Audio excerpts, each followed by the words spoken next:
नमस्कार. आज आपण एका खूपच इंटरेस्टिंग विषयावर बोलणार आहोत. तो म्हणजे युरोप आणि भारत. आता बघा, तुमच्या मनात पहिला प्रश्न हाच येईल की अरे, आपण तर भारताचा इतिहास शिकतोय, मग त्यात हे युरोप कुठून आलं? त्यांचं आणि आपलं काय कनेक्शन? बरोबर ना? चला तर, याच प्रश्नाचं उत्तर आपण आज शोधूया. तर याचं कारण असं आहे ना की त्या काळात युरोपमध्ये जे काही घडत होतं त्याचे पडसाद म्हणजे त्याचे इफेक्ट्स थेट आपल्या भारतापर्यंत पोचत होते. आता हे कसं? समजा तुम्ही शांत पाण्यात एक दगड टाकला, कशा लाटा तयार होतात आणि किनाऱ्यापर्यंत पोचतात. अगदी तसंच काहीसं झालं. युरोपमधल्या बदलांच्या लाटा इकडे भारतापर्यंत येऊन धडकल्या. आणि या सगळ्या बदलांची सुरुवात झाली एका खास काळात, ज्याला म्हणतात प्रबोधन युग. नाव जरा अवघड वाटतंय का? काही काळजी करू नका. चला, आपण एकदम सोप्या भाषेत समजून घेऊया की हे प्रबोधन युग म्हणजे नेमकं काय होतं. तर बघा, युरोपच्या इतिहासात साधारणपणे 13व्या शतकापासून ते 16व्या शतकापर्यंतचा जो काळ आहे ना, त्यालाच प्रबोधन युग म्हणतात. हा असा काळ होता जेव्हा युरोपमध्ये मध्ययुग संपत आलं होतं आणि आधुनिक युगाची म्हणजे मॉडर्न एजची सुरुवात होत होती. सोप्या भाषेत सांगायचं तर जुन्या गोष्टी मागे पडत होत्या आणि नव्या गोष्टींची सुरुवात होत होती. आता हा जो शब्द आहे ना प्रबोधन, याचा एकदम सोपा अर्थ आहे जागृत होणं. म्हणजे काय? तर जसं आपण झोपेतून जागे होतो तसं. लोक जुन्या अडकून पडलेल्या विचारांमधून, रूढींमधून जणू काही जागे होत होते आणि नव्या पुढारलेल्या विचारांना स्वीकारत होते. म्हणूनच या काळाला प्रबोधन युग असं नाव मिळालं. मग ह्या नव्या जागृतीचा, या नव्या विचारांचा सगळ्यात महत्वाचा भाग काय होता? एकच गोष्ट, ती म्हणजे माणूस महत्वाचा आहे. हे बघा, प्रबोधन युगाच्या आधी काय होतं तर प्रत्येक गोष्टीच्या सेंटरला धर्म होता. पण या काळात सगळं चित्रच बदललं. आता धर्माच्या जागी सेंटरला आला माणूस. म्हणजे सगळ्या विचारांचा केंद्रबिंदू माणूस बनला. माणसाच्या भावना काय आहेत, त्याची सुखदुःख काय आहे, त्याचं आयुष्य कसं आहे, ह्या गोष्टींना जास्त महत्त्व दिलं जाऊ लागलं. आणि गंमत म्हणजे हा बदल फक्त डोक्यातल्या विचारांपुरता राहिला नाही, तो कलेमध्ये, साहित्यामध्ये सुद्धा उतरला. चित्रकार, लेखक आता माणसांच्या भावनांबद्दल, त्याच्या मनातल्या गोष्टींबद्दल लिहू लागले, चित्र काढू लागले. आणि हो, सगळ्यात महत्त्वाची गोष्ट, हे सगळं साहित्य आता लोकांच्या भाषेत म्हणजे त्यांना समजेल अशा सोप्या भाषेत तयार होऊ लागलं. त्यामुळे काय झालं तर ज्ञान सगळ्यांपर्यंत पोहोचायला खूप मोठी मदत झाली. पण एक मिनिट, हे नवीन विचार, या नवीन कथा इतक्या पटापट सगळ्या लोकांपर्यंत पोहोचल्या तरी कशा असतील? विचार करा, यामागे ना एका मशीनची जादू होती. ही गोष्ट आहे साधारणपणे 1450 सालची. जर्मनीमध्ये योहानस गटेनबर्ग नावाचा एक माणूस होता. त्याने छपाई यंत्राचा म्हणजे आज आपण ज्याला प्रिंटिंग प्रेस म्हणतो त्याचा शोध लावला. आणि हा काही साधासुधा शोध नव्हता. हा एक क्रांतिकारी म्हणजे सगळं काही बदलून टाकणारा शोध होता. जरा कल्पना करा की तो गुटेनबर्ग स्वतःच आपल्याशी बोलतोय. तो काय म्हणेल? अरे, माझ्या या शोधामुळे काय झालं माहितीये? ज्ञान जे फक्त काही श्रीमंत लोकांकडेच होतं ते आता सगळ्यांसाठी खुलं झालं. आता ते समाजातल्या प्रत्येकापर्यंत पोहोचू शकतं. आणि खरंच अगदी तसंच घडलं. तर मग या शोधामुळे नेमकं काय झालं? सगळ्यात पहिलं म्हणजे पुस्तकं खूप स्वस्त झाली आणि भरपूर प्रमाणात उपलब्ध झाली.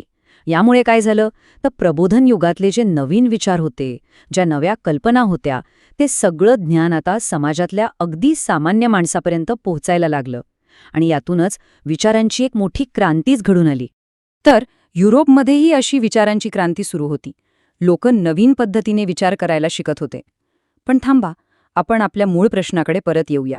ही जी नव्या विचारांची लाट होती, ही ज्ञानाची क्रांती, ही 7 समुद्र पार करून आपल्या भारतापर्यंत पोहोचली तरी कशी असेल? आणि सगळ्यात महत्त्वाचं, तिचा आपल्या देशावर काय परिणाम झाला असेल? जरा विचार करा यावर, कारण याच प्रश्नाचं उत्तर आपण पुढच्या भागात शोधणार आहोत. आपली ही कथा सुरू होते प्रबोधन युगापासून. हा तो काळ होता जेव्हा लोक जुन्या पारंपरिक विचारांना प्रश्न विचारू लागले होते. प्रत्येक गोष्टीत काहीतरी नवीन शोधण्याचा प्रयत्न करत होते. आणि या नव्या विचारांचं एक चालतं बोलतं उदाहरण म्हणजे एक महान व्यक्ती. हे आहेत नमस्कार, मी लिओनार्दो द विंची. इतिहासाच्या पानांवर मला प्रबोधन काळातील एक अष्टपैलू व्यक्तिमत्व म्हणून ओळखलं जाते. मी फक्त एक कलाकार नव्हतो, तर मी एक जिज्ञासू विद्यार्थी होतो, ज्याला हे जग कसं चालतं हे जाणून घ्यायचं होतं. मी शिल्पकला, स्थापत्यकला, गणित, अभियांत्रिकी आणि खगोलशास्त्र अशा अनेक विषयांचा अभ्यास केला. हो, हे खरं आहे की जगाने मला एक चित्रकार म्हणून खूप प्रेम दिलं. माझी मोनालिसा आजही लोकांसाठी एक कोडं आहे. तिचं ते गूढ हास्य आणि द लास्ट सपर या माझ्या चित्राने चित्रकलेची व्याख्याच बदलून टाकली. लिओनार्डो द विंची त्यांना प्रबोधन काळातलं एक अष्टपैलू व्यक्तिमत्व मानलं जातं. आता अष्टपैलू म्हणजे काय बरं? सोप्या भाषेत सांगायचं तर अशी व्यक्ती जिला अनेक वेगवेगळ्या क्षेत्रांमधलं ज्ञान आणि कौशल्य अवगत असतात. इथे बघू शकता आपण लिओनार्डो किती वेगवेगळ्या गोष्टींमध्ये पारंगत होता. तो एक उत्तम शिल्पकार होता, एक आर्किटेक्ट होता, गणितज्ञ होता, इंजिनियर होता. इतकंच नाही तर संगीतकार आणि खगोलशास्त्रज्ञही होता. आणि हो, चित्रकार तर होताच. जरा विचार करा, एकाच व्यक्तीमध्ये एवढ्या सगळ्या क्षमता असणं ही त्या काळात किती मोठी आणि आश्चर्याची गोष्ट असेल, नाही का? पण इतकी सगळी कौशल्य असून सुद्धा त्याला जगभरात ओळख मिळाली ती एक चित्रकार म्हणून. त्याची मोनालिसा आणि द लास्ट सपर ही 2 चित्र तर आजही अजरामर आहेत. ह्या कलाकृतींमधून त्याची विलक्षण प्रतिभा आपल्याला दिसून येते. आता आपण पाहणार आहोत पुढचा मुद्दा, धर्मसुधारणा चळवळ. बघा, जसं कला आणि विज्ञानात नवीन विचार येत होते तशीच ही बदलाची लाट धर्माच्या क्षेत्रातही पोहोचली. लोकांच्या धार्मिक कल्पनांवरही याचा परिणाम व्हायला सुरुवात झाली. पाहूया हे नेमकं कसं घडलं. इथे जुन्या आणि नव्या विचारांमधला फरक अगदी स्पष्ट दिसतोय. आधी कसं होतं, लोक धर्मगुरू जे सांगतील तेच खरं मानून डोळे झाकून विश्वास ठेवायचे. पण आता लोक स्वतःच्या बुद्धीने विचार करायला महत्त्व देऊ लागले होते. अज्ञानाचा फायदा घेऊन जे कर्मकांडांचं स्तोम माजवलं जात होतं त्याला आता उघडपणे विरोध होऊ लागला होता. आणि ह्याच विरोधातून युरोपात एका मोठ्या चळवळीचा जन्म झाला. तिलाच धर्मसुधारणा चळवळ असं नाव मिळालं. ह्या चळवळीमुळे धार्मिक क्षेत्रात माणसाच्या स्वातंत्र्याला आणि त्याच्या बुद्धीला खूप महत्त्व मिळालं. आणि सगळ्यात महत्त्वाची गोष्ट काय होती माहितीये? लोक आता प्रश्न विचारायला शिकले होते. एकीकडे हे वैचारिक बदल तर होतच होते, पण त्याच काळात एक मोठी अडचण जगासमोर उभी राहिली. आणि या एका समस्येमुळे इतिहासाला एक असं वळण मिळालं ज्याची कोणी कल्पनाही केली नव्हती. हे वर्ष 1453 इतिहासाच्या पुस्तकातलं एक खूप महत्त्वाचं वर्ष.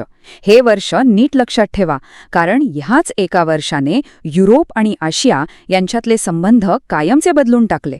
झालं असं की 1453 साली ऑटोमन तुर्कांनी कॉन्स्टँटिनोपल म्हणजे आजचे इस्तंबूल शहर जिंकून घेतलं. आता हे शहर महत्त्वाचं का होतं?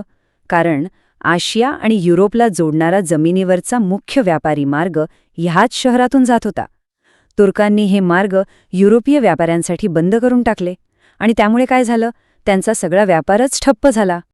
आता त्यांच्या समोर एक मोठा प्रश्न उभा राहिला. आशियासोबत व्यापार तर करायचा होता, पण रस्ताच बंद झाला होता.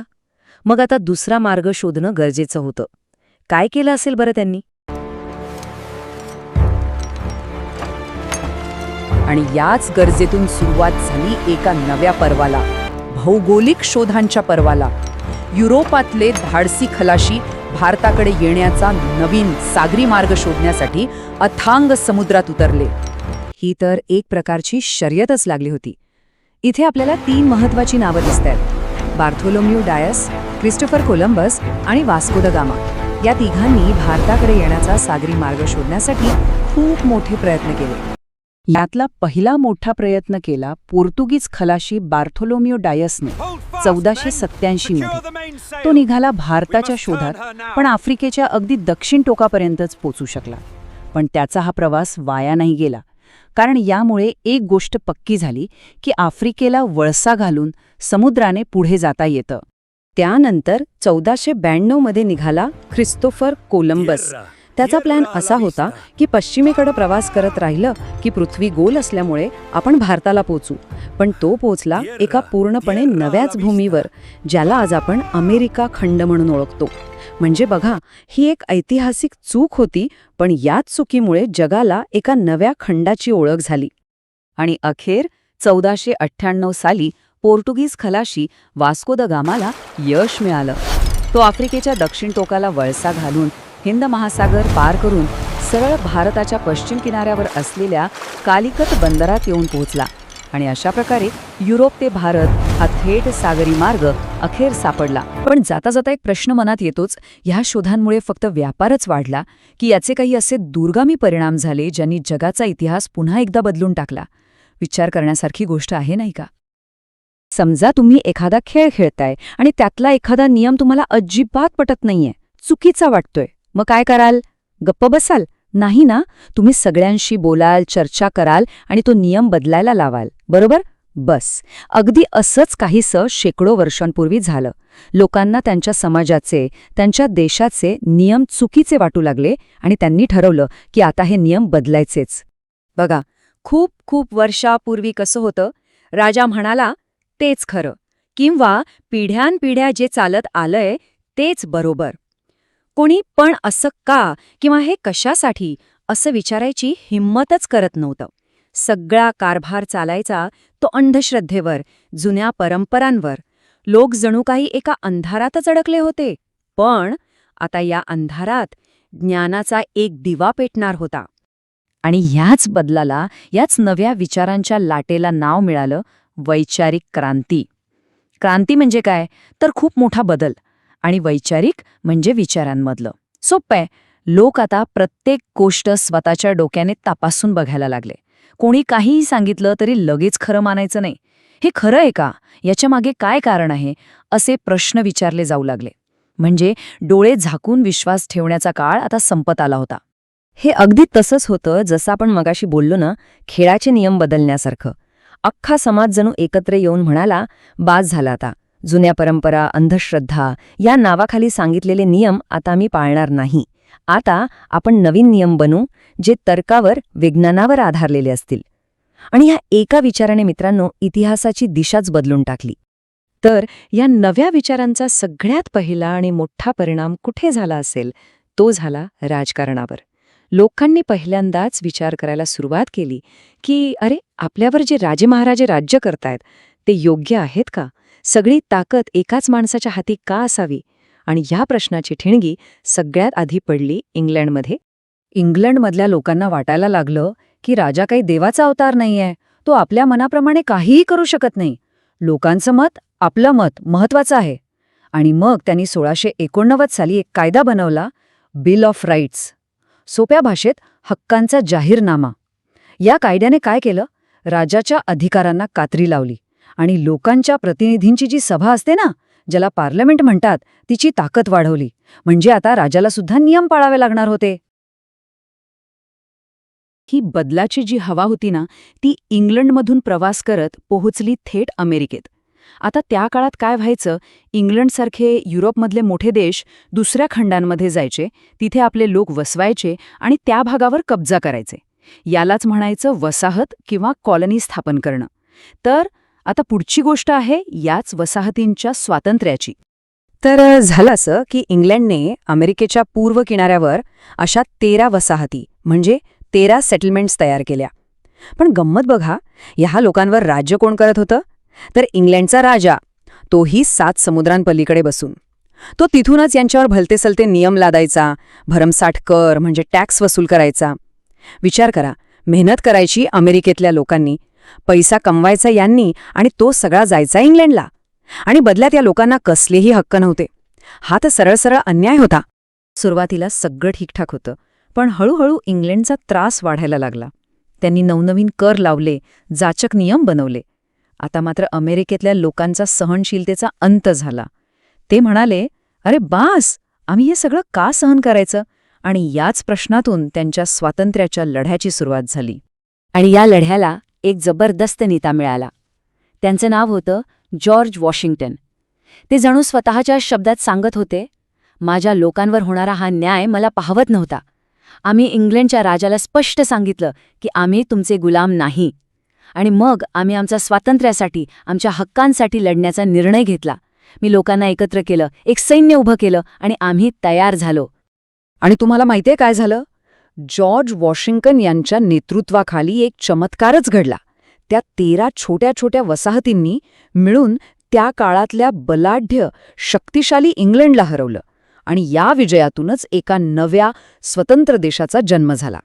तो देश म्हणजे युनायटेड स्टेट्स ऑफ अमेरिका, म्हणजेच USA. ही इतिहासातली एक खूप खूप मोठी घटना होती. अमेरिकेच्या स्वातंत्र्याची ही गोष्ट वाऱ्यासारखी जगभर पसरली आणि या गोष्टीने फ्रान्समधल्या लोकांना एक नवी उमेद दिली, एक प्रेरणा दिली. त्यांच्या मनात विचार आला की अरे, जर अमेरिकेतले सामान्य लोक एकत्र येऊन अन्यायी राजाविरुद्ध लढू शकतात, जिंकू शकतात, तर आपण का नाही लढू शकत? आणि हीच प्रेरणा फ्रान्समध्ये एका मोठ्या बदलाचं कारण ठरली. फ्रान्समध्ये ही परिस्थिती काही वेगळी नव्हती. राजा आणि त्याचे सरदार मस्त मजेत ऐशारामात जगत होते आणि दुसरीकडे सामान्य जनता, ती मात्र गरिबी आणि भुकेने त्रस्त होती. अमेरिकेच्या विजयाने ह्या लोकांना हिंमत दिली आणि मग 1789 साली फ्रान्सच्या सामान्य जनतेने आपल्याच राजाविरुद्ध बंड पुकारलं.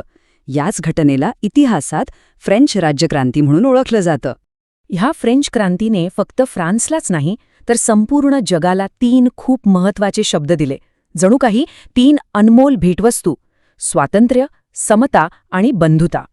स्वातंत्र्य म्हणजे फ्रीडम, समता म्हणजे इक्वॅलिटी, म्हणजेच कायदा सगळ्यांसाठी सारखा, आणि बंधुता म्हणजे ब्रदरहूड, आपण सगळे एक आहोत ही भावना. हे 3 विचार आजही जगभरातल्या लोकांसाठी खूप महत्वाचे आहेत. की फक्त व्यापार करायला म्हणजे बिझनेस करायला आलेली एक कंपनी अख्ख्या भारतावर राज्य कशी करू शकली, हा एक मोठा प्रश्न आहे, नाही का? आणि याच प्रश्नाचं उत्तर आपण आज शोधणार आहोत. तुम्हाला वाटेल ही गोष्ट भारतात सुरू झाली असेल, पण नाही. या सगळ्याची सुरुवात झाली इंग्लंडमध्ये. ही गोष्ट आहे काही मशीन्सची, काही यंत्रांची, ज्यांनी फक्त इंग्लंडच नाही तर अख्खं जग बदलून टाकलं. यालाच म्हणतात औद्योगिक क्रांती. आता हे काय आहे? सोप्पं आहे.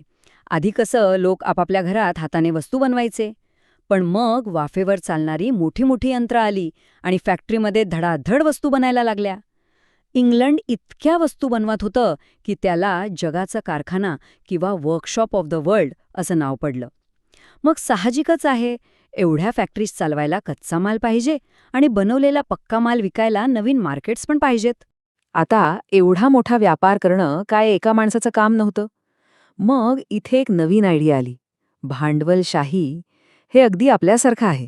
समजा आपल्याला मित्रांसोबत एक महागडी गोष्ट घ्यायची आहे, पण एकाकडे तेवढे पैसे नाहीत, मग आपण काय करतो? सगळे थोडे थोडे पैसे एकत्र करतो, बरोबर? तसंच अनेक व्यापाऱ्यांनी एकत्र येऊन पैसे लावले आणि मोठ्या कंपन्या सुरू केल्या. आता या कंपन्यांना आणि त्यांच्या देशांना स्वतःच्या फायद्यासाठी दुसरी जागा हवी होती आणि यातूनच सुरू झाला वसाहतवाद. वसाहतवाद म्हणजे काय?